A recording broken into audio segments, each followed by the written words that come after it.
On aimerait tous avoir plus de temps dans nos journées et pouvoir faire plein de choses. Souvent quand on parle de sport à différentes personnes, peu importe leur âge, elles nous disent qu'elles n'ont pas le temps pour en faire. Alors qu'en vrai, le plus souvent, les gens ont juste une mauvaise organisation ou même pas d'organisation du tout. Des fois ils se lèvent le matin, ils savent même pas ce qu'ils vont faire de leur journée parce qu'ils se disent c'est le week-end, on verra bien ce que je fais. Tout d'abord, il faut comprendre pourquoi est-ce que tu n'as pas le temps. La réponse, elle tient en un seul mot, c'est ton téléphone. Un téléphone n'a pas pour but d'être bon ou mauvais à la base. Son objectif premier était de pouvoir communiquer à distance. Mais avec le temps qui passe, il a évolué comme la société et maintenant est assez puissant pour pouvoir faire plein de choses que avant il ne pouvait pas faire. Le problème n'est donc pas le téléphone, mais la façon dont tu l'utilises. On va prendre un exemple assez simple. Si tu veux faire des vidéos YouTube, il y a 4 étapes clés à respecter. Tout d'abord, il faut que tu écrives ton script pour pouvoir l'enregistrer ensuite. Puis avec cet enregistrement, tu vas en faire un montage pour que les gens aient envie de le regarder. Et pour finir, ce montage, tu vas le publier sur ta chaîne.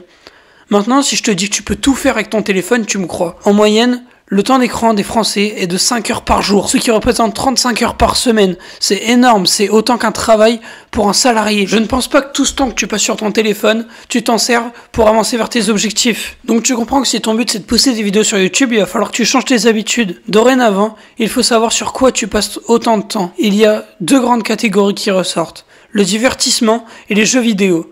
Pour te dégager ce temps-là, c'est très simple, tu supprimes ces applications. Pour que tu ne les retélécharges plus, il va falloir que tu changes de suite ces moments-là en moments où tu travailles. Pour ça, il va falloir que tu t'organises, pour que tu saches ce que tu as à faire et quand tu dois le faire. Donc chaque soir, tu vas noter tout ce que tu as à faire sur la journée du lendemain et tu t'organises pour savoir quand est-ce que tu le fais. La vidéo est terminée, elle était assez courte mais le sujet était assez simple aussi. Je te laisse t'abonner et fais-moi un coucou en commentaire s'il t'a plu.